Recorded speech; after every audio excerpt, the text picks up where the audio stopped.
Hi, Dave here. I'm back, and I wanted to talk about another firearm that I had spoken about earlier. I had done some reviews as well as shooting videos, cleaning, things like that on it. And it's another Taurus. It's another one of my favorite firearms, at least for carry. Not really a range favorite, but more of a carry favorite. It is my Taurus TCP, which is the Taurus Compact Pistol. It is a PT 738 in 380, and it is my go-to as far as carry. It's easy to just grab it out of my safe, throw it in my pocket. I have a leather holster I keep it in, and as you can see, it has its wear on it because of that. But it is a small and simple little pistol that really just does what it's supposed to do. It is a emergency self-defense pistol. That's all it is. It's not my favorite one to take to the range and shoot. However, I do take it every once in a while to make sure I am proficient with it. And I understand the recoil and I have the muscle memory for using it. But I do not enjoy shooting it as much as some of my other firearms. It is a pleasant, I mean, it is a good firearm. It is not as far as miniature small 380s, micro pistols as they call them sometimes. Uh, it is not a bad shooting gun. It's just with the round and the size of the firearm and the size of my hands. I mean, this entire pistol fits in my hand. It's very jumpy and it doesn't fire smooth as some of the larger ones, which I enjoy taking to the range.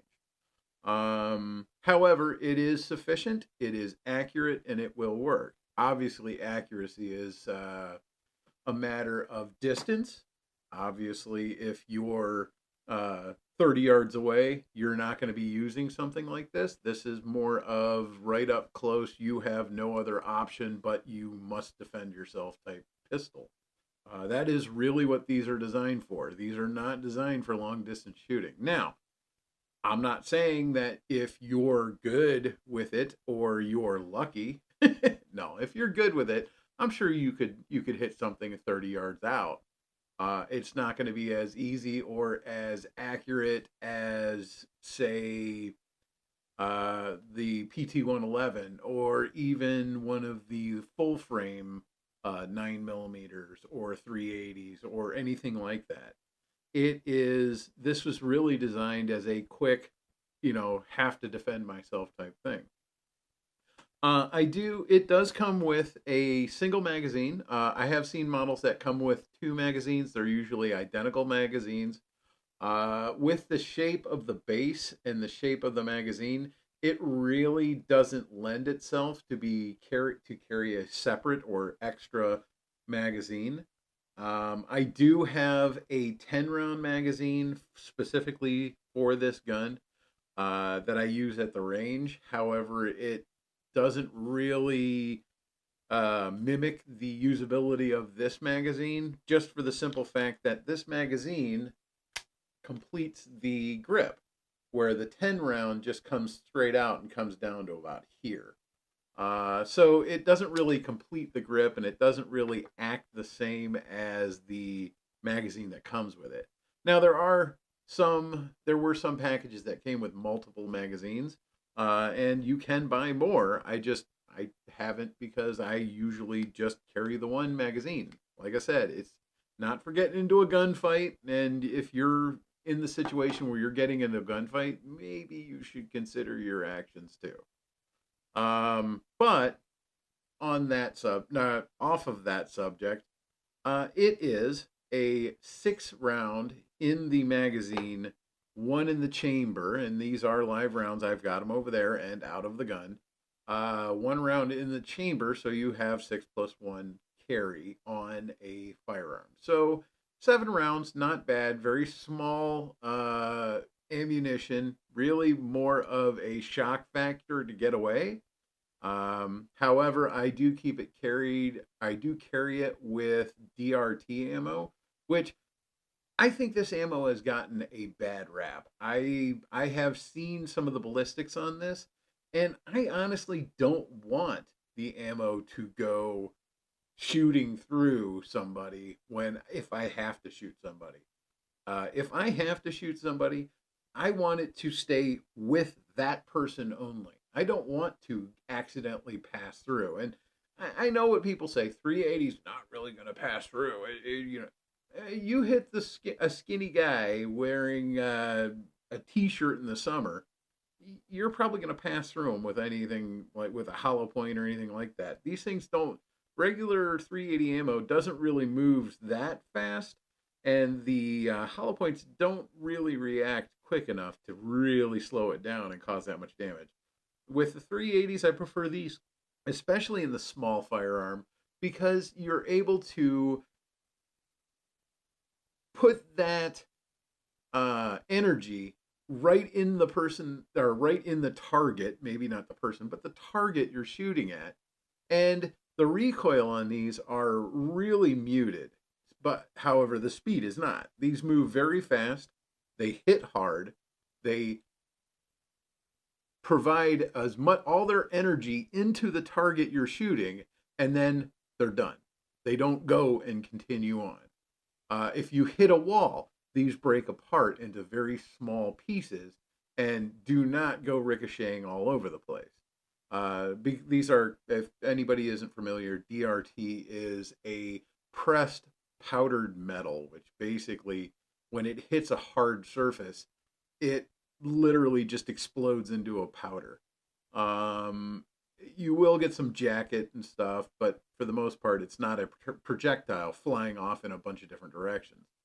Um, Obviously, if it hits at an angle, you're going to get ricochets, but for the most part, these are a lot safer than solid um, or hollow point, even though it looks like hollow point. So that's why I carry these. A much lower recoil, easier to get back on target. They don't pass through. They're going to release their energy, and honestly, they move very quickly. So I mean, this is my best option for this pistol.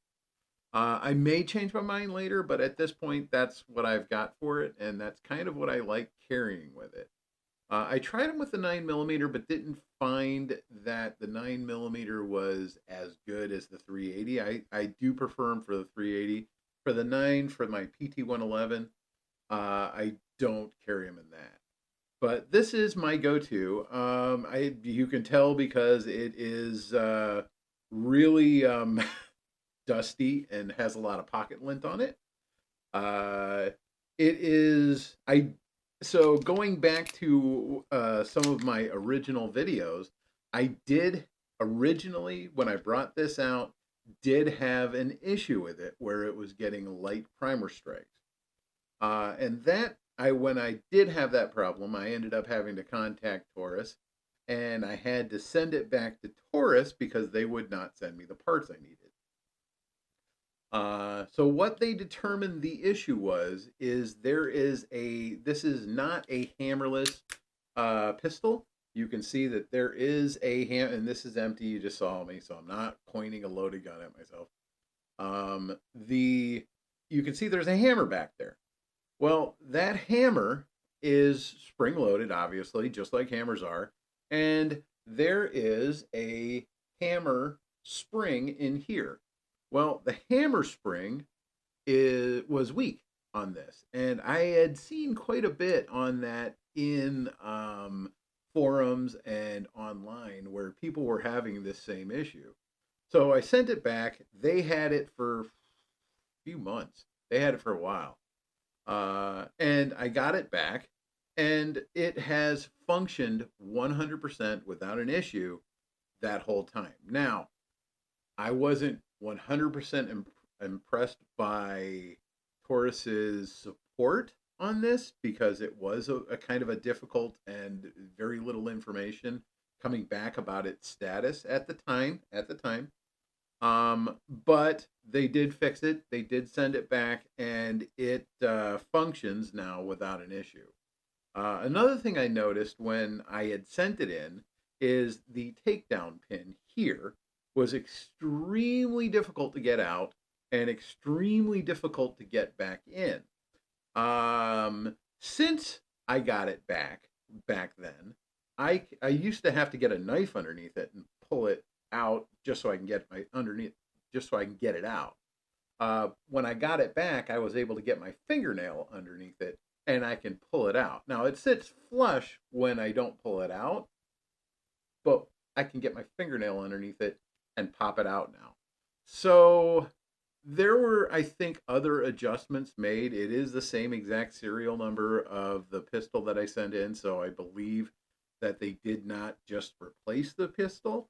However, I think there were some other modifications or repairs they did while it was there. It's funny because the pocket lint is actually covering the serial number on this. That's how much I carry this. I do take it out and I do clean it. I keep it in the safe, and when I go out, I throw it in my pocket every time. It's just easier that way. If I'm able to, I will sometimes appendix carry, and then I use the PT-111, as I think I stated in my last video. But for the most part, this is my go-to carry pistol daily. When I go, if I leave to go somewhere, this gets thrown in my pocket, obviously loaded, but just like that, and easily fits in there, keeps it straight, and it's accessible. I have never had to pull it out, and I hope to never have to pull it out. But if I do, I know I got it. As far as the trigger, it is double action only. It does not have second strike capability, so once you pull the trigger, you're done. You do have to cycle it fully, and if there is one thing to note on this, if you don't release it and you hear that first click and you try to pull the trigger, you cannot pull it. You have to release it all the way, then pull it. So there is some quirks to it. It is not the perfect firearm, but it works. The sights are very low profile, so it is one of those firearms that you're not going to be able to see long range down the firearm and get a good sight picture, not quickly. So what I normally do, because the sights are very low profile and along the top of the firearm, as long as it's level, then you're going to hit what you're shooting at. When I practice at the range, I usually practice aiming the top of the firearm as level as possible and firing that way. I don't really pay that much attention to the actual sights. I use the top of the firearm. That lines up perfectly with the target, and I'm able to actually hit the target and pretty accurately, at least at 15 yards, along the top of the firearm. Once again, not really a long range. The barrel does, if you look, the barrel does sit very high in the slide. So that does seem to line up pretty well.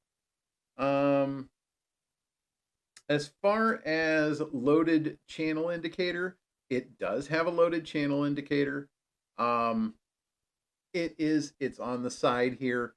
It's a piece that once there's a round in there, this little metal piece on the side here pops out and you can see a little red on there. It's difficult to see. You can feel it more than you can see it.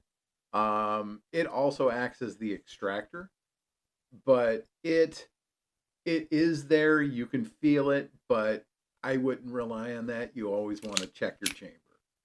As far as the slide tension, it still has a lot of the original slide tension. It is, as far as a small firearm, it is much more difficult to pull back than I would say the PT-111 or even the C9, even some of the larger frame firearms. And it's probably because of the tension on the slide compared to the size of the slide and how you have to grab it. Grabbing it with the meat of your hand is a little more difficult just because the chamber, your hand covers up the chamber, and the possibility of blocking a round from exiting or empty round from exiting or getting your hand caught inside there is much greater.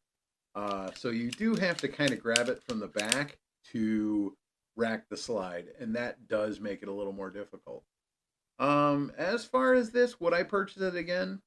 I would. I probably wouldn't purchase it from the company I bought it from originally, just because of the issue I had in that specific purchase. I probably would have gone to another company. I'm not going to go back. You can check out some of my videos and see where I got it from.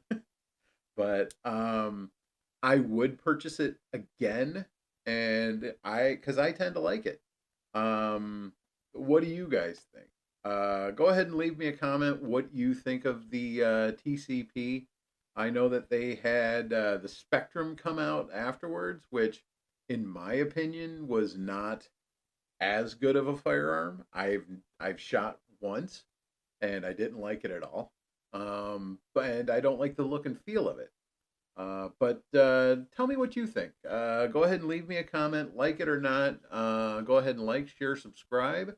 Uh, Check out my wife and my channel.